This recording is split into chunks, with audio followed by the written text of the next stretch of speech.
What's good? What's good? It's the one and only, but what do I know, boxing, coming back at y'all with another one, man. So we got Terence Crawford and Jose Benavidez Sr. in the news. Jose Benavidez had a few choice words for Terence Crawford.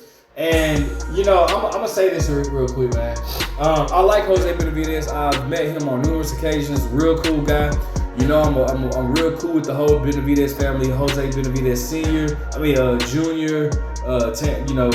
David Benavidez. Like I got nothing but love for each and every one of them. So although I'm gonna disagree with what Jose Benavidez has to say, it's not out of any malintention. I got nothing but love for them. But this is just my opinion, so let me speak my opinion. Jose Benavidez Sr. had some things to say about Terence Crawford being a boring fighter and he's not entertaining and all this type of stuff. And I'm going to be honest, I completely disagree with him on that, bro. You're criticizing him off of the Madrimov fight, but not criticizing Madrimov for coming in there not even letting his hands go. I mean, I heard what Paulie had to say, and I really do like listening to Paulie a lot because Paulie is very, very knowledgeable in boxing, very knowledgeable, and I really like hearing his opinion about stuff. But yes, I understand the position that they were putting themselves in, but at the end of the day, Madrimov was not letting his hands go. So how do you criticize Terence Crawford but not criticize Madrimov? Terence Crawford's the biggest star. And to say that Terence Crawford just does not go for it, that's not true. So I'm going to go ahead and get into what Jose Benavidez Sr. had to say, and then I'm going to go ahead and give the rest of my opinion, man, because I don't like a lot of the criticism that Terence Crawford is getting is not fair at all, but. And this is coming from an Errol Spence fan. I'm a fan of both, but I really love Errol Spence. I was going for Errol Spence in the fight with Terence Crawford, even though I've been watching both of them since probably before 2012. I know I've been watching Terence Crawford since he was fighting outside with the dreads or whatnot, but this is a Errol Spence fan right here. So don't think that I'm just an Errol Spence fanboy when I speak my opinion. But let's go ahead and get into it. So, shout out to Boxing News 24. It says, Benavidez Sr. criticizes Crawford's safe style. So it says, trainer Jose Benavidez Sr. says Crawford is not an exciting fighter. That's crazy. And reminds him of Shakur with his approach to fighting. He feels that Crawford, who is 41-0 with 31 knockouts, just focus on winning rounds, doesn't go out of his way to entertain the fans like his son David Benavidez does. Crawford has always been a boxer puncher who focused on movement and counterpunching. His style held him back from gaining a large fan base. That's not true. Until late in his career when he fought Errol Spence last year. Crawford's focus, Canelo, or I guess they meant to say focus on Canelo at 168 pounds. Jose Sr. says Benavidez, who is 29-0 with 24 knockouts, would knock out Crawford in 3 or 4 rounds if Bud moved up to 168 to face him. Crawford wants to move up to 168, but just for an immediate title shot against unified super middleweight champion Canelo Alvarez, what he says would be a legacy fight. Crawford would stand no chance against David Benavidez, David Morrell, or Christian Mobility at 168 pounds. He's not young, strong, or big enough to compete with them. Yeah, I wouldn't say he's not. Well. Yeah, obviously he's not young. I don't think, I'm not going to say he's not strong, but he's definitely not big enough to compete with them. I will say that, yeah. Crawford wants the Canelo fight at 168 and nobody else. Terence has no interest in creating a legacy fight with anyone but Canelo at 168 pounds, and he doesn't feel he needs to earn a title shot given what he has done at 135, 40, 47, 54 during his 16-year-old professional career. Jose Sr. views on Crawford being a dope fighter might have to do with his recent debut against 154-pound WBA champion Israel Madrimov at August 3rd.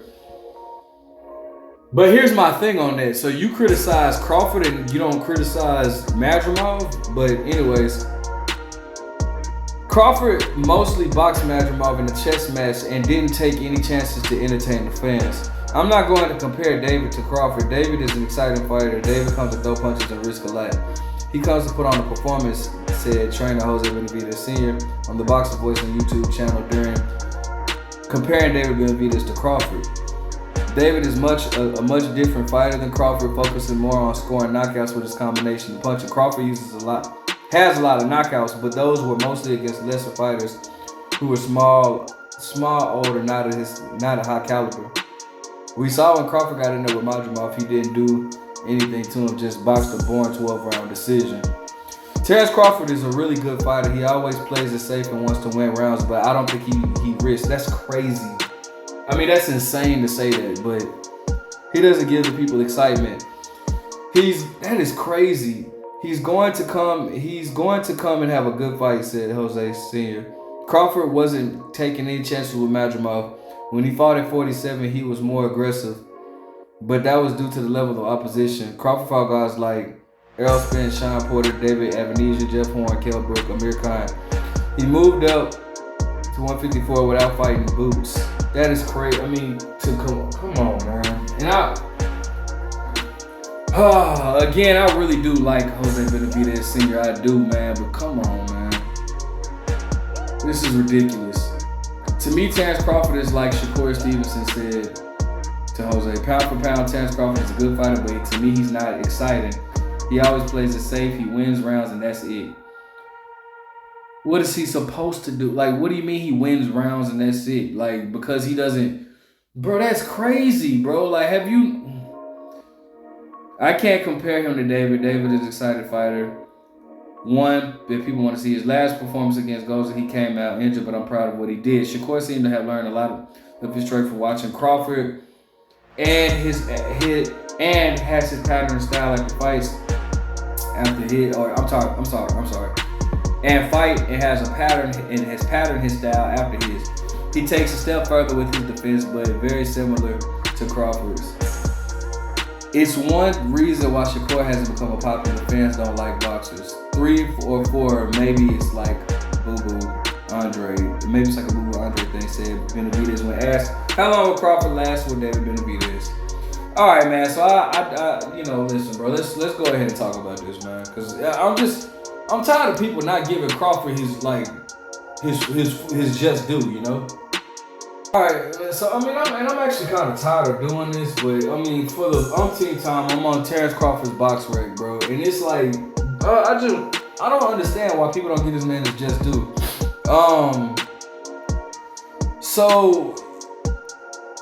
I forgot they don't recognize the WBA anymore on box rec. That's crazy.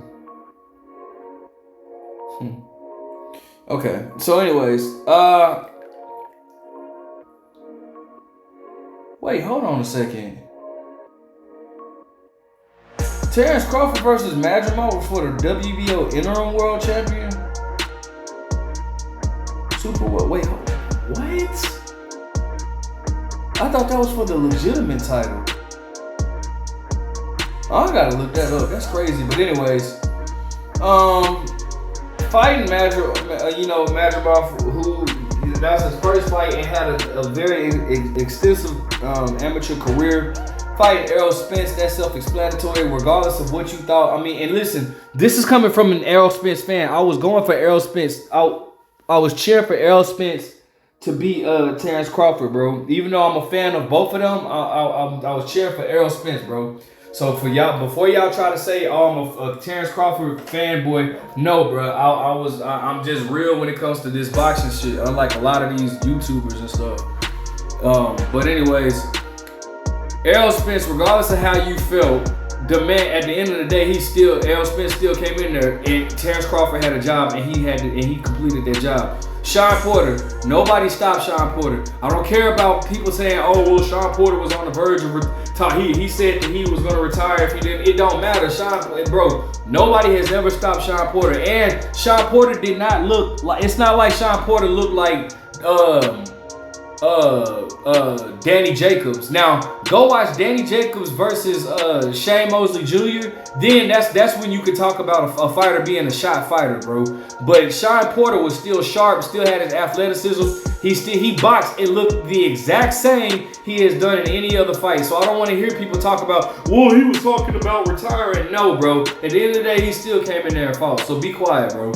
Kell Brook, okay. not gonna lie. If you want to say Kell Brook was past, I'm not gonna take that away, bro. You know what I'm saying? I'm not gonna take that away from you at all. You know what I'm saying? Like Kell Brook, but I feel the reason why I don't want to really use that as an excuse is because I'll give Errol Spence credit for beating Kell Brook. Now, obviously, Kell Brook fought Errol Spence after he had lost to Gennady Golovkin. Golovkin broke one side of his face in the IBF. Kell Brook having an IBF title, the IBF was like, they don't play. They like, nah, bro, you moved up on your own accord and you still got to come down and face Errol Spence. So, and I give Errol Spence full credit for that because that was not Errol Spence was Kell Brook's mandatory before Kell Brook moved up to fight Triple G. So I still give Errol Spence credit for that fight. If you want to say Kell Brook was not the same, that's cool. I mean, I'm not gonna argue with that, but that's a whole other topic for a different discussion. Mean Machine, bro, is a very good fighter with a very good amateur background. He just wasn't really known. Amir Khan, you want to say he's past it, cool. Jose Benavidez, we saw what happened. Jeff Horn just beat Manny Pacquiao. Now, I thought Pacquiao won that fight, but Pacquiao didn't stop Jeff Horn. Guess who did? Terence Crawford. And Dongo was a unified champion. What was he supposed to not fight a unified champion to become undisputed? Come on. Felix Diaz, a gold medalist, another great fighter, a really good fighter, but just didn't have the recognition behind him. Victor Postal, really good fighter, stopped Lucas Matisse. All right, John Molina, you don't gotta give him credit for that. Derrick James, a solid opponent. Thomas Delorme, a solid opponent. Ray Beltran, I sparred with him. Kind of solid. Like, not really, but I can understand if you don't want to give him credit for that. Hank Lundy, same. Yuriorkis Gamboa, gotta give him credit for that, bro. Come on, bro. Who was a world champion. You know what I'm saying? Like, another gold medalist. Ricky Burns had the title. You know what I'm saying? Like, you just, bro, dude, resume is slept on, bro. It really is. It's very slept on, bro. But I don't understand why people love to constantly, just talk about how this man ain't fought nobody. And that's not true, bro. Like, this man fought weaker opposition. Like, bro, if we go resume for resume, bro, I promise you, bro, Terence Crawford, I can compare him to whoever you want to compare him to the Errol Spence, to the Jamil Trout. I promise you, we can go resume for resume. And Terence Crawford is is good or not better than a lot of these guys, bro. So, like, stop the hating. Unless if you don't really know your boxing, don't speak on this, because y'all obviously don't know what you're talking about. So, listen, bro, to say Terence Crawford is a born fighter, I've never known a knockout puncher to be a born fighter, bro, because he's choosing to box smart and not go out there and just bro, to credit, I don't have to discredit David Benavidez at all because David Benavidez is an excellent fighter. I think he deserves the Canelo fight more than anybody. No doubt in my mind, bro. But just because Terence Crawford is not just walking his opponents down and allowing his opponents to, tee off and he just sitting there catching punches, that don't make him a born fighter. It just makes him a smart fighter. He knows how to use all of his ability. Why should he give up his ability to please other people? First and foremost, and I've never known anybody to criticize Terence Crawford's style by saying he was born. Outside of that Madrimov fight, I've never known anybody to say, damn, that was a boring Terence Crawford fight. The Madrimov fight was not as entertaining as the other fights, but even in that fight, bro, Madrimov would let his one punch go at a time, but Terence Crawford was throwing combinations, especially in the later rounds. Terence Crawford was stepping on the gas, pushing the fight, and making the fight happen, while Madrimov still was not doing anything. So, I mean, that's just not a true statement. I think Terence Crawford is a very entertaining Hall of Famer. You know what I'm saying? Like I don't like that assessment, man. And I'm like I said, I love Jose Benavidez Sr, bro. I love Jose Benavidez Jr. and David Benavidez, but I disagree with that, man. I think that Terence Crawford is a very entertaining fighter, a great fighter, and I think that his resume is he has a very good resume. That people just don't want to give him credit for, and I just think that that's bizarre. Maybe just because I actually watch boxing. I'm actually a part of and I'm not talking about no shade to Jose, but to these other YouTubers that don't like to give Terence Crawford credit. Yeah, I'm sure they haven't been in boxing like I have, competed in this sport, and understand the true skill level of an opponent to appreciate him. So maybe that's why they say. But Bud has a very good resume. That's just my thoughts, man. Let me know what you guys think. Make sure you guys like, comment, subscribe. What do you think about Jose Benavidez's statement? Do you think Terence Crawford is born? But what do I know?